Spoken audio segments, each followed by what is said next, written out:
Bendito Padre Santo y amado, en el nombre de tu Santísimo Hijo Jesucristo. Gracias te damos, Señor, por las muchas bendiciones que nos has concedido. Nos has provisto, Señor, de tu gracia. No nos has dejado solos, sino que has provisto, Señor, de alabanza, de alegría y gozo en nuestras almas. Padre Santo, en el nombre de tu Santo Hijo Jesucristo, bendice de todos mis hermanos, de todas mis hermanas, los que han venido a traer un presente, una ofrenda a ti, Señor. Seas tú quien los ayudes. También, Señor, te pido de tu gracia, por la bendición, Señor, que me has concedido. Pon palabras en mi boca, en mi corazón, que no sean solo, Señor, para mí, sino para todos mis hermanos. Que tú nos dirijas y nos ayudes a poder comprender tu santa y bendita voluntad. Que seas tú propicio a nuestras almas. Sé tú, Señor, quien nos ayudes. Bendito Padre Celestial, en el nombre de tu Santo y bendito Hijo Jesucristo.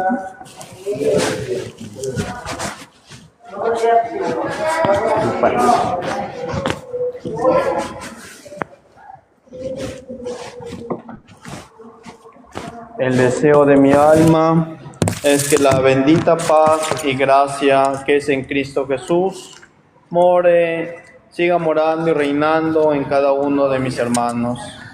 El Señor me concede el privilegio de esta mañana, de este día, de poder, hermanos, dirigirme ante mis hermanos para hacer la recordación de la palabra, en donde el Espíritu de Dios nos indicaba en horas de la mañana un tema muy especial.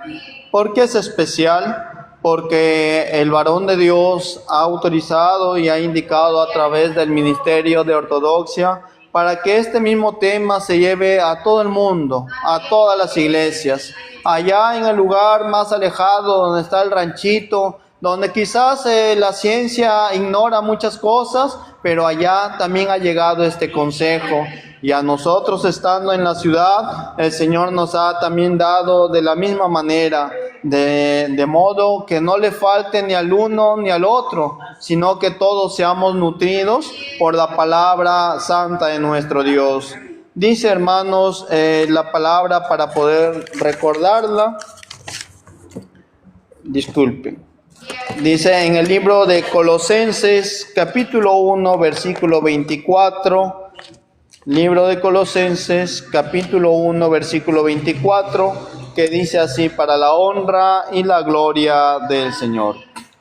Ahora me gozo en lo que padezco por vosotros, y cumplo en mi carne lo que falta de las aflicciones de Cristo por su cuerpo, que es la iglesia. Para la honra y gloria del Señor sea la meditación. Tomen su lugar, mis hermanos. Dios nos ayude y nos bendiga para que de esta misma manera, en lo poquito que el Señor me conceda, que todos podamos salir edificados en esta tarde. Decía el Espíritu de Dios en la mañana un tema muy especial: la trascendencia del ministerio apostólico, el amor y cuidado a la iglesia de los hombres de Dios. En esto nos invitaba varios pasajes bíblicos, y en uno de estos su hermano ha tomado para recordarlo. Ahora me gozo, dice el Espíritu de Dios, ahora me gozo en lo que padezco por vosotros. Tomando a presencia, hermanos, las palabras del apóstol, dice: ahora me gozo en lo que padezco por vosotros. ¿Por quién padecía el apóstol las persecuciones, las cárceles? ¿Por quién padecía el apóstol? Dice en una ocasión el varón de Dios daba relato de las veces que casi aún muere. Dice que lapidado, sufría naufragio, llevado, dice, aún por extraños a despeñaderos para ser muerto. Y en algunas ocasiones hasta lo dieron por muerto. Pero de todas estas lo libró el Señor. Pero todo esto, decía el apóstol, el varón de Dios, todo esto padezco ¿por quiénes? Porque es preciosa. Miren, los siervos de Dios reconocen, hermanos, en la santa obra de Dios, de que la vida de ellos no les pertenece, sino que la vida de ellos le pertenece a la iglesia. Ellos reconocen esto en su corazón, no, hermanos, de una forma de vanagloria, no, sino en la forma en como Cristo ha formado sus corazones. Decía el varón de Dios en aquella ocasión: ahora me gozo en lo que padezco por vosotros. Es decir, para los hombres de Dios no es causa de tristeza ni de desagrado. Decía nuestro Señor Jesucristo: a lo mucho alguno sufrirá por algún justo, a lo mucho alguien dará su vida por algún justo, pero por algún pecador, ¿quién dará su vida? Por algún pecador, ¿quién dará, hermanos?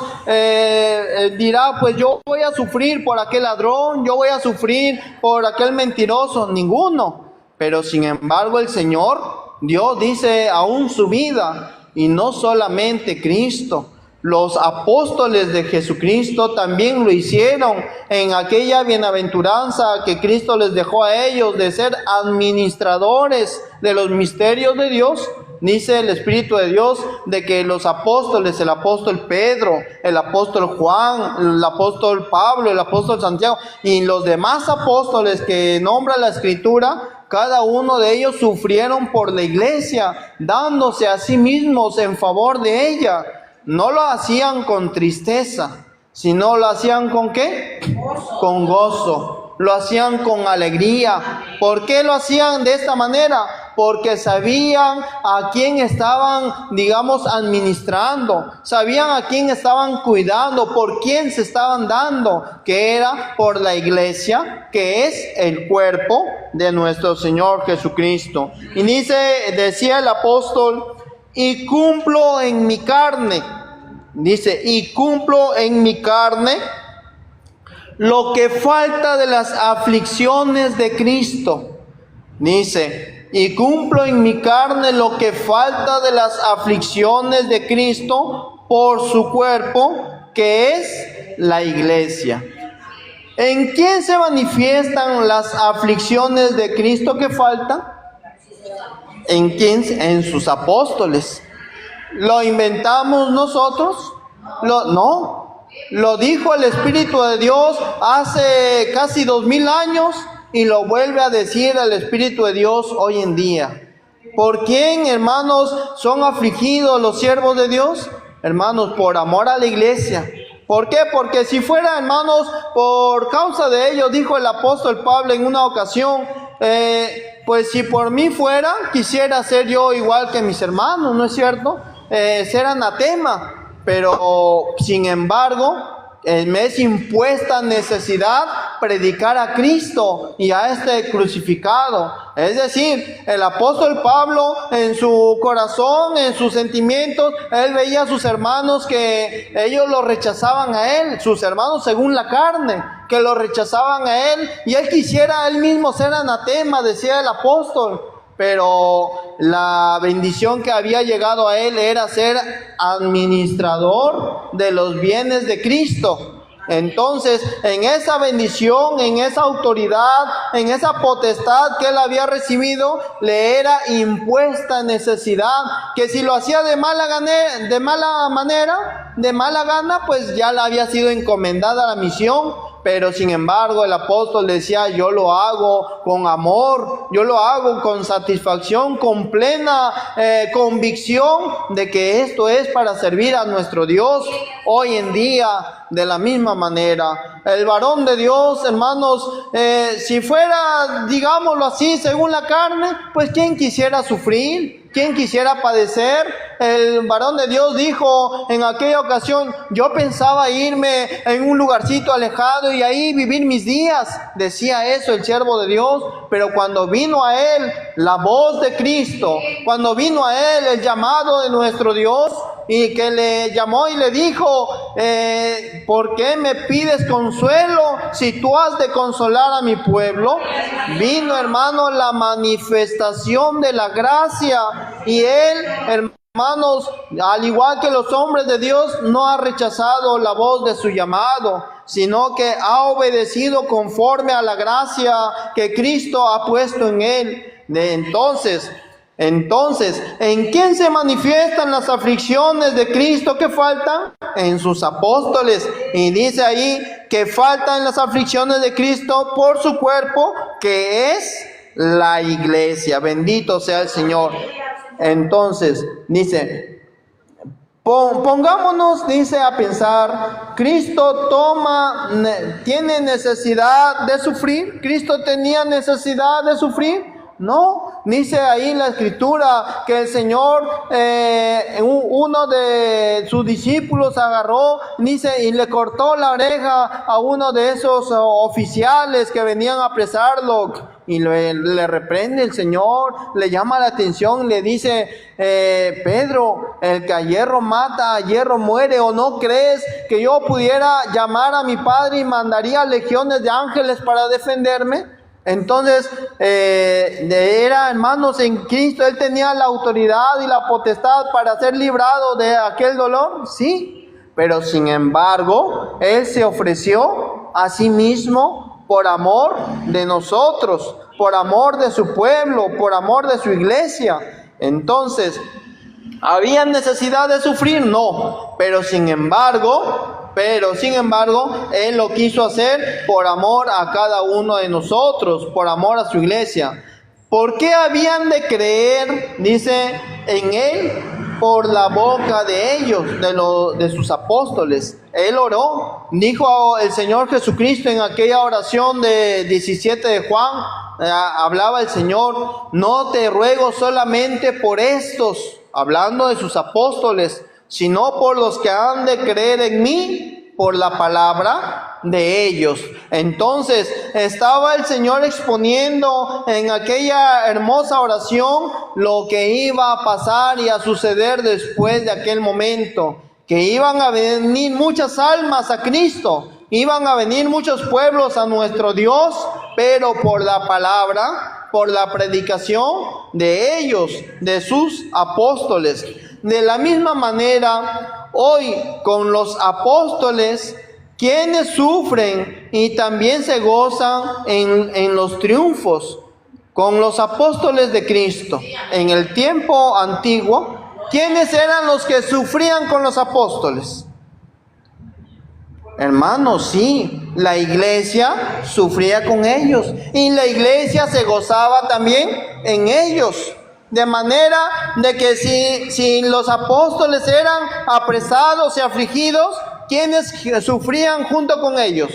La iglesia. ¿No dice la Escritura que cuando los 11 apóstoles habían sido apresados y cuando el Señor dice que por medio de su ángel los liberó y fueron a la casa donde estaban reunidos los hermanos, ¿quiénes estaban orando por ellos?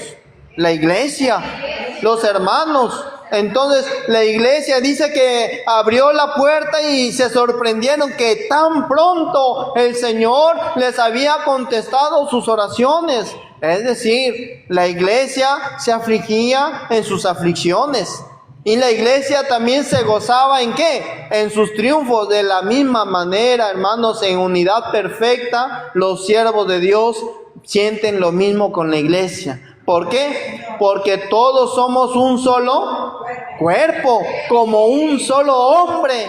Cristo delante de nosotros y a quienes Cristo ha puesto delante de su iglesia. Entonces, podemos decir que son ellos, hermanos, el receptáculo, el medio por el cual Cristo transmite en nosotros todas, tanto las aflicciones y todos los triunfos. De la misma manera, dice, hoy son los apóstoles quienes sufren y también se gozan en los triunfos que Cristo va obteniendo. Dice, hubieron hombres que vieron en los siervos de Dios algo mucho más que hombres con autoridad. Lo vieron, dice, con autoridad y como vida. Libro de Lamentaciones, capítulo 4, versículo 20. Vamos a ver, hermanos, en este pasaje de la Escritura, donde cuando hay un entendimiento y hay un razonamiento ya no material, sino espiritual, porque en el tiempo antiguo hubieron hombres quienes veían al rey, hermanos, como un administrador del reino y que daba leyes y estas cosas, pero habían otros más cercanos al rey y más cercanos a los enviados de Dios, que ya no los veían solamente, hermanos, como administradores de estos bienes, sino que los veían como algo mucho más precioso. Y es algo que también debe de haber en cada una de nuestras almas. Dice desde el 19, desde el 18, dice así en el nombre del Señor. Lamentaciones 4:18. Cazaron nuestros pasos para que no anduviésemos por nuestras calles. Se acercó nuestro fin, se cumplieron nuestros días, porque llegó nuestro fin. Ligeros fueron nuestros perseguidores, más que las águilas del cielo. Sobre los montes nos persiguieron, en el desierto nos pusieron emboscada. El aliento de nuestras vidas, el ungido de Jehová, de quien habíamos dicho, a su sombra tendremos vida entre las naciones, fue apresado en sus lazos, para la honra y gloria del Señor. Entonces, dice la Escritura de que eran perseguidos, sí, eran, hermanos, el pueblo de Dios en todo tiempo. Donde ha habido pueblo de Dios, ha habido un hombre de Dios. Entonces, pero han habido momentos así como de gozo y alegría de todo el pueblo. También han habido momentos de aflicción, no solamente para el ungido de Dios, sino para con el pueblo, porque son todos un solo cuerpo, son todos uno solo en el Señor. Entonces, si era afligido el hombre de Dios, por consiguiente también, ¿qué pasaba con el pueblo? ¿Sentía la aflicción? Sí. Si era, hermanos, se gozaba el hombre de Dios, el enviado de Dios, el pueblo también, ¿qué sentía? También sentía alegría. En aquel entonces dice la Escritura que el pueblo de Dios era afligido, era perseguido, era angustiado. Pero ellos veían, hermanos, a pesar de todos estos padecimientos, a pesar de todas estas angustias, habían quienes habían entendido algo muy bonito, algo muy especial, que ahí dice en el versículo 20. Miren que estaban afligidos, estaban necesitados, pero ellos sentían esto en su corazón: el aliento de nuestras vidas, el ungido de Jehová, bendito y alabado sea el Señor. Entonces, ¿eran afligidos? Sí. Pero si sentían, si veían que el siervo de Dios estaba salvo, si veían que el varón de Dios estaba con bien, ¿qué sentían ellos?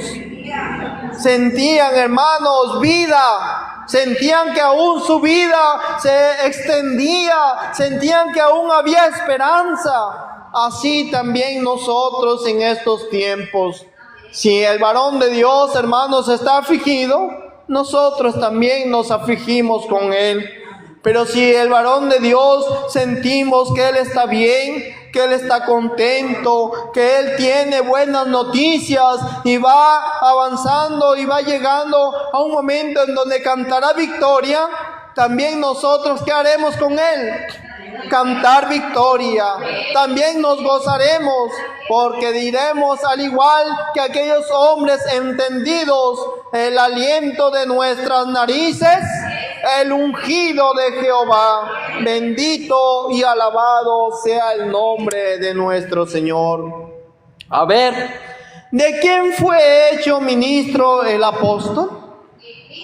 ¿De quién fue hecho ministro el varón de Dios? Vamos a ver nuevamente en el versículo que estábamos allá en Colosenses, capítulo 1, versículo 24.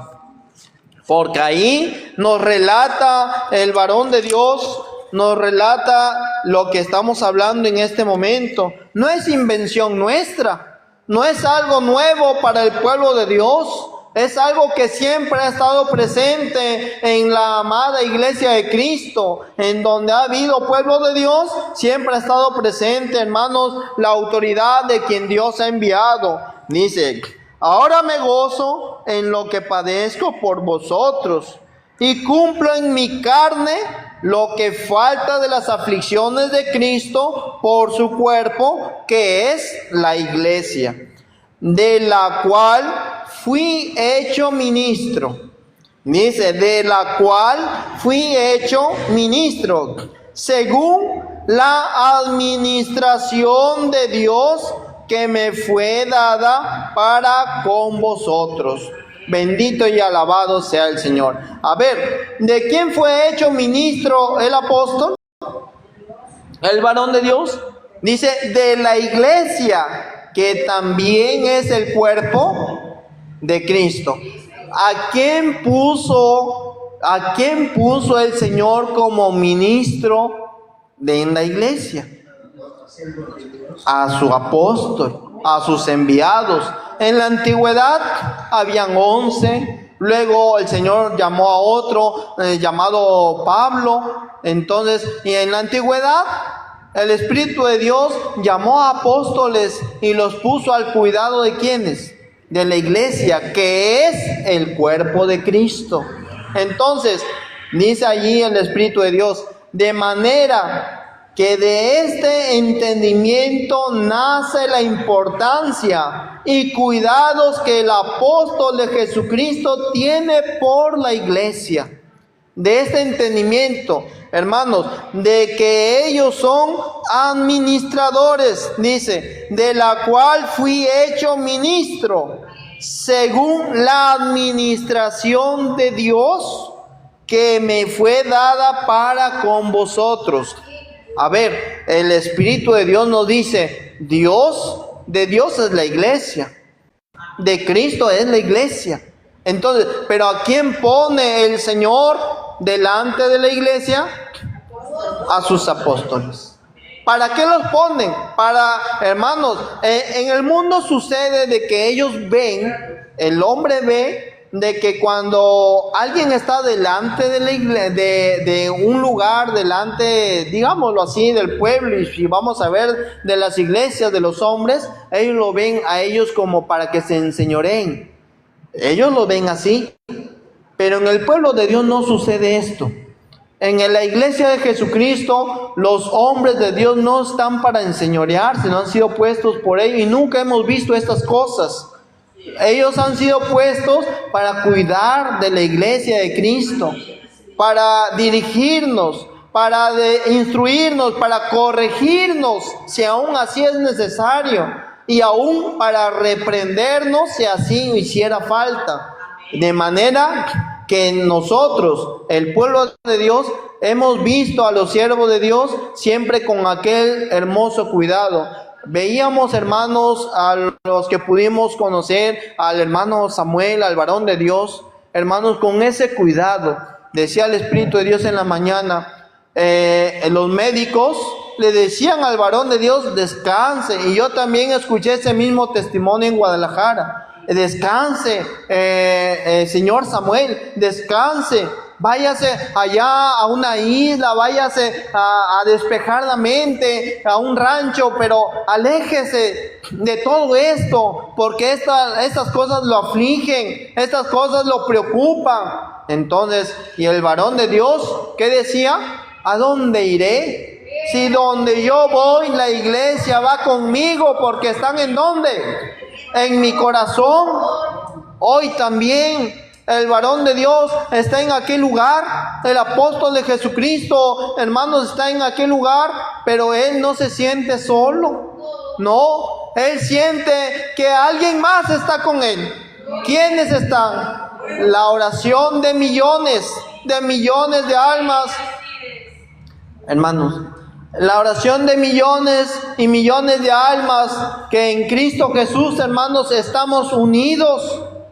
¿Para qué estamos unidos? Hermanos, para obedecer a quien Dios ha enviado en aquel amor. ¿Y el varón de Dios acaso se ha enseñoreado de nosotros? No, hermanos, ojalá así hubiera sido y nosotros hubiéramos puesto desde un principio, hermanos, esas ganas, esos ánimos para obedecer, pero no ha sido así. El siervo de Dios, con ese cuidado, con ese amor que Cristo ha puesto en ellos, siempre nos ha aconsejado, siempre nos ha invitado al amor y a las buenas obras. Siempre, en ningún momento hemos sentido nosotros un señorío como que fuera un amo a un siervo, no. Siempre hemos visto, hermanos, el amor de Cristo en ellos y con qué paciencia nos ha aconsejado y con qué paciencia y amor en Cristo nos ha infundido nuevo aliento para poder continuar en este camino y no desfallecer. Decía ya el Señor a uno de sus discípulos, decía Pedro, Satanás me ha pedido, dice, tu alma para zarandearte, pero yo he rogado al Padre para que tu fe no desmaye, para que tu fe no falte. Así también los hombres de Dios en estos tiempos. ¿Cuántas veces Satanás habrá pedido el alma de mi hermano, de mi hermana? Habrá pedido nuestras vidas, Satanás. Pero ahí ha estado la autoridad que Cristo ha puesto en su iglesia, intercediendo y pidiendo también a nuestro Dios para que el Señor nos conceda como la higuera un año más, un momento más para poder servir y levantarnos y ser de grato aroma ante su presencia. Sea el Señor, hermanos, quien nos ayude. Entonces, ¿de quién es la administración de Dios? Santiago capítulo 5 versículo 16. Libro de Santiago, capítulo 5, versículo 16. Bendito sea el Señor.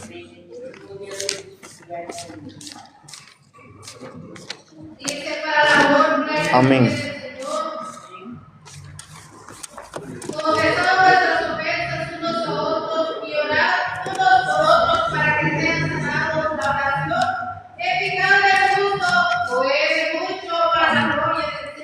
Amén. Gloria a Cristo.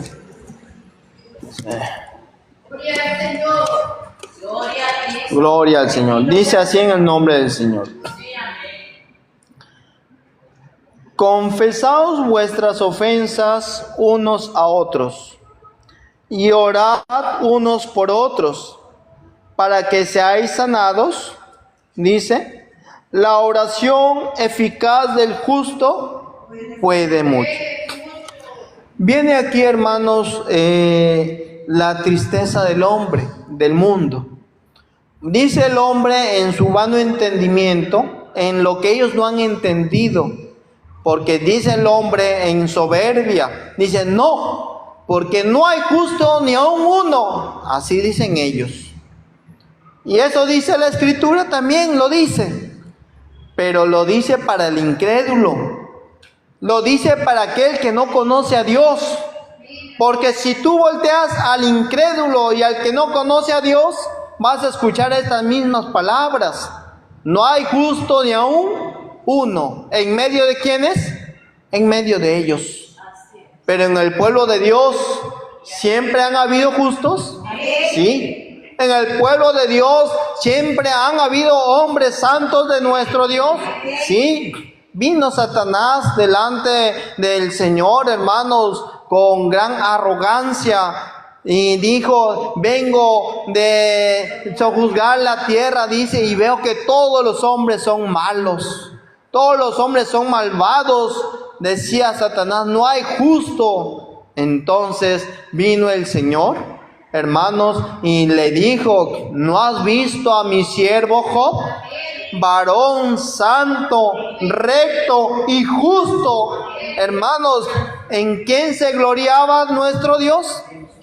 Entonces, si habían hombres justos, Dios siempre ha puesto en su iglesia, en su pueblo, hombres justos, santos, rectos. Sí, hermanos, para que nosotros, el pueblo de Dios, también nos gocemos y nos alegremos. Por eso decía allá el apóstol, decía Santiago, decía, la oración eficaz del justo puede mucho. Entonces, si puede la oración de un justo hacer, hermanos, maravillas en favor de nosotros. Sí, hermanos, sí. Porque en nosotros hay el conocimiento y hay el reconocimiento hacia la santa obra de nuestro Señor. Ya, hermanos, para terminar, porque ya se nos fue la hora, entonces invito a mis hermanos el libro de la primera de Pedro, capítulo 3, versículo 12. Libro de la primera de Pedro, capítulo 3, versículo 12. Gloria a Cristo. Amén. Porque los ojos del Señor están sobre los justos. Amén. Y sus oídos atentos a sus oraciones. Amén. Pero el rostro del Señor está contra aquellos que hacen el mal. Para la honra. Amén. Dios le pague. Porque los ojos del Señor están sobre ¿quiénes? Sobre los justos. Entonces, ¿tienen que haber justos? ¿En el pueblo de Dios hay justos? Sí, hermanos. Y hay uno muy especial. Hay uno que en Cristo ha puesto delante de su iglesia, para que nosotros podamos ver, hermanos, a Cristo en Él. No que Él sea Cristo, no, sino a Cristo ¿en quién? En Él. Para la honra y gloria del Señor. Porque los ojos del Señor están sobre los justos y sus oídos atentos a sus oraciones. Pero el rostro del Señor está contra aquellos que hacen mal. Para la honra y gloria del Señor, sea, hermanos, esta meditación y esto poquito que el Señor nos ha provisto, primeramente que sea de consejo para su hermano y para cada uno de mis hermanos, que sea el Señor quien nos ayude y nos bendiga. El deseo de mi alma es que la bendita paz y gracia que es en Cristo Jesús more y reine en cada uno de mis hermanos.